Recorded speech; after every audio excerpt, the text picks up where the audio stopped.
বন্ধুরা, রান্না বান্না সব কমপ্লিট। এবার খেতে দেব। আজকে দারুণ সব রান্না আছে।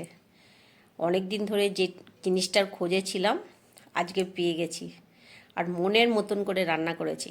এখানে আছে সাদা ভাত, এখানে আছে দেখো অল্প বেগুন পোড়া, সিম পাতুরি, এখানে আছে দেখো বন্ধুরা রুই মাছ ফুলকপি দিয়ে আর আলু দিয়ে ঝোল। আর দেখো যেই খাবারটার কথা তোমাদের বলছিলাম, আমার খুব প্রিয় খাবার, অনেক দিন খোঁজ করে করে আজকে পেয়েছি। দেখো বন্ধুরা, আজকে পেয়েছে আর নিয়ে চলে এসছে। দেখো কি বলো তো, এই দেখো শঙ্কর মাছ, ধনে পাতা দিয়ে আর মাংসে যা যা মশলা দেওয়া হয়, আদা রসুন পেঁয়াজ ধনে গুঁড়ো জিরে গুঁড়ো লঙ্কা গুঁড়ো সব দিয়ে দেখো কষা কষা করে মনের মতো রান্না করেছি। তোমরা শঙ্কর মাছ খাও, সবাই খাও কিনা জানি না বন্ধুরা, তবে আমার খুব ভালো লাগে শঙ্কর মাছ খেতে। বন্ধুরা, এই যে শঙ্কর মাছ আমার ফেভারিট মাছ,